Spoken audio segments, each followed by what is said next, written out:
everyone. Welcome to Work Love Wednesday. Sam Smeltzer here for Work Love Wednesday.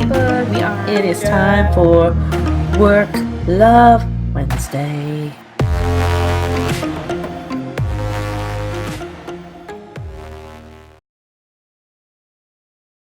To go live, and there they are. Facebook is live as well. Good morning. Happy Wednesday, everybody.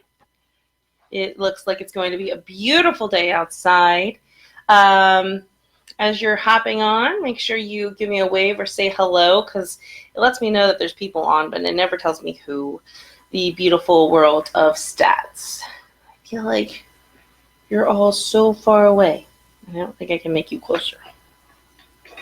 No. Oh, ooh, it's happening. So yeah, Wednesday, Work Love Wednesday. What has been going on? Not too much. It's been a busy week. The end of school is winding down. Madeline has a birthday coming up this Saturday, so she's got birthday parties, so I'm in full-on mom birthday planning mode. Plus, we're going on vacation starting next week, so planning mom mode for vacation, but also getting things tied up here at Leadership Arts. We're actually doing a lot of planning for the fall and programming and things like that. And when I come back from vacation, we'll really start the marketing pieces for that. So stay tuned for the mid of June to have the announcements of what's coming in the fall, because it's going to be awesome. Obviously. This morning, I did my morning Qigong class here at Leadership Arts.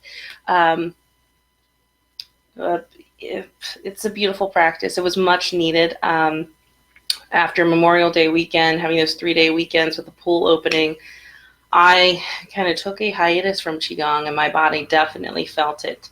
And it's just interesting watching the differences in my body when I do have a daily practice versus when I don't have a daily practice. And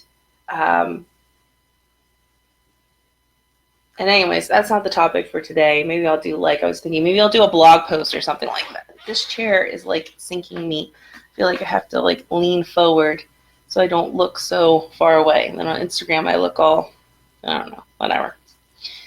Anyways, so let's get to the topic for today. So today, I wanted to talk about toxic people, but in a little bit of a different context about how do these people show up, where do they come from, and how do they just magically appear in our lives.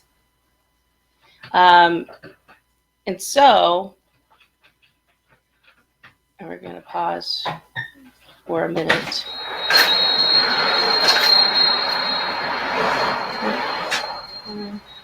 Here's Maddie. Maddie, wave at everybody. She's going to go hang out until it's time for school.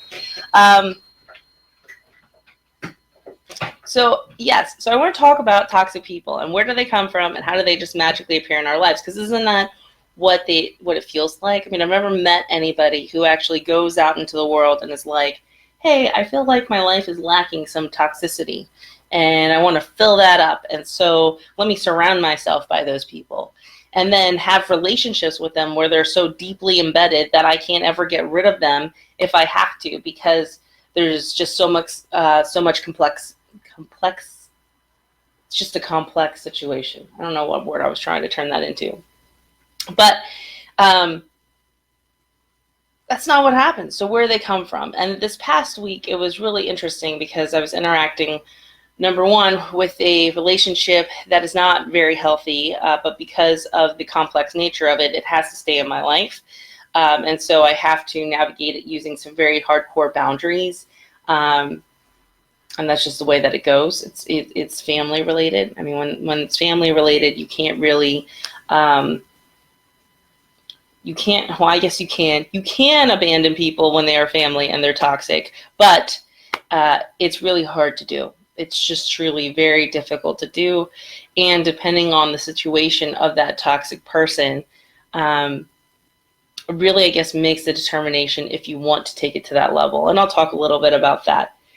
Because I want to touch on that too, because I think that's really important for us, because a lot of us have relationships that we have to maintain, or we feel like they are mandatory in our life, and how do we sort through when I need to cut somebody off versus just put some really great boundaries in place, or if it's like a mixture of the two, because I've done that as well, and a lot of that depends on you. But the other one is I was dealing with a couple of other relationships that I've had, and they were dancing the line on if they were becoming toxic. And so here's where I believe toxic people come from. And I could even go as far as saying that I think a lot of people, there's a lot of situations where someone might be toxic for us, but not toxic for others. And this is why. I think when it comes to toxic relationships and toxic people in our lives, it comes down to energetic vibration on where we are currently in our personal evolution of growth. And where we are in life, whether you want to label it as maturity or, but the work that I've done on myself plays a part in toxic relationships and the creation of them. So what do I mean by that? What I mean is where I am vibrationally, by the work that I've done on myself, that creates a vibration. It creates the way that I show up in the world, the way that I present myself. And all of us have that, and our vibrational levels are different. Some are higher than others, some are lower than others. Some of us get stuck at a certain vibrational level and we chill there.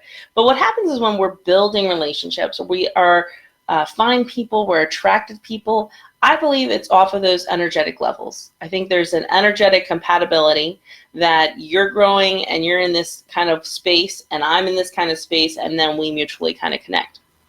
And we hear that all the time.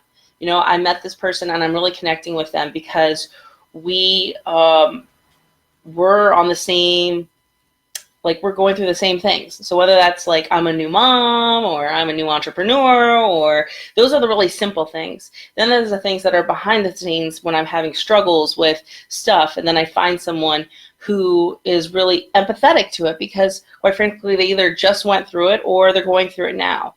And so we start to form these relationships, and I think at the base of them is really this energetic compatibility that's happening. Now, what happens as we continue to grow, and so I see a lot of this within myself and my personal experiences, but also with individuals that I work with and my colleagues. I mean, I've seen this all the way around, is as we continue to work on ourselves and professionally develop ourselves or personally develop ourselves, our vibrational energy changes. That vibration will elevate per se, or it will vary. This is not about whose level is higher than the other. It's just going to change. And so what that means is when those energetic levels change, there's a potential for clashes. And so the reason why I really believe very strongly in this is if you've ever encountered a situation, whether you are receiving or giving, where you go into a space and there's someone there that maybe you haven't even met yet or you don't even talk to, but just know that you don't like them or they rub you the wrong way, or vice versa, that you've done that to other people. How does that happen if there's no interaction that's happening? Even if there's no precursor kind of information. So there's not like someone was sitting there telling you, hey, I don't like Sam because of XYZ. And so when we back it up, it has to do with our energies kind of interacting with each other. I mean, they've measured it scientifically. We have energetic bodies that are, a foot to 5 feet away from our bodies and maybe even farther. And when I'm interacting at a party, my energy is interacting with other people's energies. And that can cause clashes to happen there. So taking this back to where do toxic people come from and how do they magically appear in our lives? I think that it comes from a shift in our energy. And I think, or a shift in the other person's energy. So regardless, shifts are going to happen. No one stays really stagnant. And this is why I think significant relationships like best friends or marriages are really difficult and challenging, and nobody tells us about this, is because we're not going to stay the same people when we first met. Inevitably, change is going to happen, growth, and sometimes digressing in the other direction because life has just kind of happened. And because of that, we have to be able to navigate what those changes mean. But when it comes to relationships, it has to be both people wanting to navigate them equally. Otherwise, they become unhealthy. So say, for example, that I have a horrible kind of life event that occurs for me. And this can be as simplistic but yet complex as a breakup, losing a relationship that's really precious to me, and it just kind of coming to an end, or struggling in the dating world in general and feeling very alone. I mean, that could put me very easily in a place where I feel very isolated and very empty and very dark. And so my conversations shift with all of my friends and my family. I might even withdraw. My energy is changing, and how those people receive that energy and interact with it can happen in a couple different ways. They can try to help me. They can try to be there and support me. But when they do that, that's when we start seeing this shift of balance happening in these relationships. And then we start to hear maybe a person that came to help us that we were draining them, or we were, a constant drain on them. And when it comes to relationships, we need to have our cup filled. We need to feel that it's two-way street. It's got to be, and I've talked about this before, it's got to be 50-50. And so that's where I think toxic people come from. And when you think about those in your life that are challenging, or put in a place in your life now where they can really truly influence you or hurt you, energetically, where are they sitting? What are they going through? And that, that empathy, that level of understanding and awareness will help a little bit, in navigating that kind of relationship. However, and this goes back to this whole idea of 50-50, relationships, for the most part, have to be that we meet in the middle. We have to meet in the middle. Now, good relationships can teeter-totter one way or another. So we're allowed to have bad days. We're allowed to have good days. When someone has a bad day, we help and we reach out to them. The idea is that you're not going to have a bad day for all of your life, per se. You're not going to have a bad day every single day, all the time. And if you do, what you find is that those people who are having the occasional bad day have to overcompensate, and they have to be there even more. And so the relationship becomes less of a 50-50 and starts moving more to like a 60-40, and sometimes an 80-20 or a 90-10%, where you're only giving 10% and the other person's giving 90%. And so what's happening is when you're that 90% giver is that other things take a sacrifice. The reason why we connect as human beings, it's supposed to fill us up. It's supposed to meet needs for human connection. But when there's a 90-10% split, that individual who's only giving 10% is getting what they need from that human connection, and probably sucking it from other people as well. But you're only getting 10%, which means you've got to go find your other human connections elsewhere, which is just a lot more work. And so this whole concept of toxic relationships is meeting in the middle. And when someone's not meeting you there and they're choosing to be that 10%, that 5%, they're like, hey, I am willing to be in a relationship, but I can only give you 5%. We got to decide what that means for us. Because if we just keep giving, you're not going to want to show up and say, I'm going to give 90-95% all the time. That's going to completely drain you. That's going to run you ragged. And so that is the toxic relationship kind of breakdown, per se, at least how I've seen it kind of play out.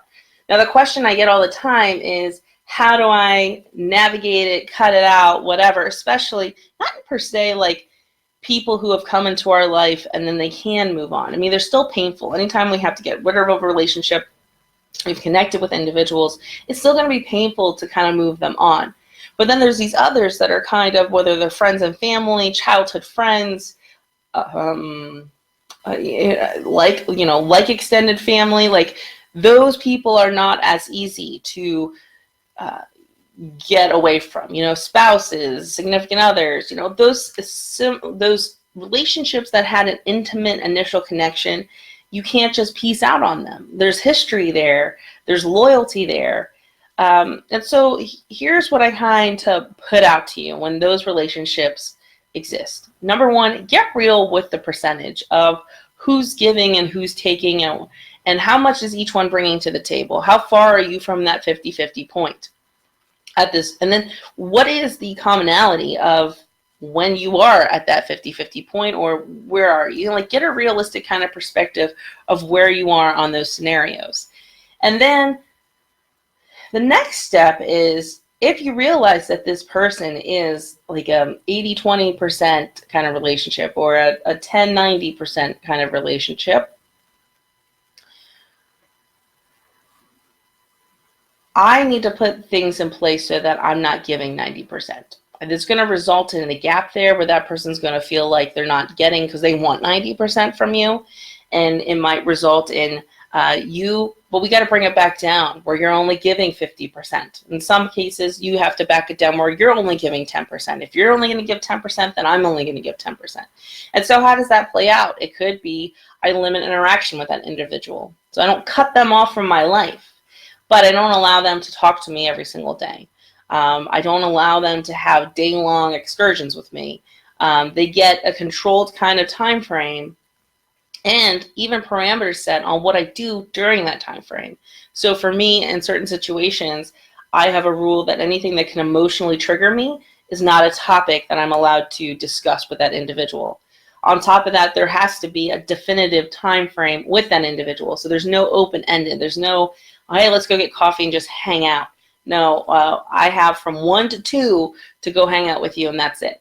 And here's a certain level of topics. And so certain things that are off the table are like my aspirations and dreams, my kids, my parenting struggles, like anything that puts me in a vulnerable place where it opens me up for judgment is usually off the table with these individuals. And then on top of that, I've even gone as far as not engaging, like not being the one to initiate conversation. So forcing the connection, like my 10% is me showing up to this space and being respectful of that, but you have to engage in that conversation. And it will feel really cold for you because if you're in a really good space, you're used to meeting people at 50%. You at 50% gives them all these things. But you have to be realistic about protecting your energy, protecting yourself, and being mindful of the fact that for most of these situations, for most of them, when someone is dealing with and asking me questions about toxic people, they are not the toxic individual. And so most of these cases, it's almost like it's a really horrible side effect of working and growing yourself to have these kind of people kind of pop up around you. So yeah, let's talk to people, where they come, how I handle and kind of navigate them. I'm really kind of passionate. That sounds so weird to say that, but it really is something that kind of is probably more so of a pet peeve. But I don't like seeing people being torn down by toxic people. And I think one of the things, if you haven't read the book, The Slight Edge by Jeff Olson, I highly recommend it. But he has a image in there talking about life paths and an upward curve and a downward curve. And basically the upward curve is to success, the downward curve is to failure. What's really fascinating is he talks about these people on this failure curve. Since they really have given up on everything else, all they can do is basically pull down on that upward curve individuals. And so I think that's, for me, when you think about toxic people and we look at the way things have kind of played out, those are the buckets. Think about toxic people are slowly on the path to a place that they don't want to go. Whether it's ultimately failure, we don't know, because sometimes that is just a weird kind of growth stage where they're doing some massive healing and some stuff is bubbling up, and they need help navigating that. And sometimes they are getting help and we don't know that, or they're waiting to find a resource. But those individuals can detour us or totally derail us from the path that we know that we want to be doing and going after and achieving. And so it's really important to be mindful of how the human connections we make and how they impact us and how they make us feel. And if you're an empath or super sensitive to emotion, which is a whole nother conversation, which I'm very empathic and I'm super sensitive. And so those toxic relationships take a whole nother elevation as to what they do to you, almost in a dangerous kind of capacity. Because the feelings then that they have towards you kind of flow right into you like lotion being absorbed into your pores. And so it can really start to mess with how you are feeling and what you are thinking. So that was my little reflection for this week, really, because I have been playing with that line of if people are turning into toxic people or not, and vibrationally paying attention to other people and where they are in their life path, in their relationship, and what has that dynamic kind of been. And even more so lately, I've become kind of more proactive and aggressive, per se, of trying to nip those in the bud, because I have been on the end where I've realized months and months later that I'm, in a relationship where I'm giving, 80-20, 90-10, and I would have 5 or 6 of them, and it would be really taking a toll on me personally and professionally.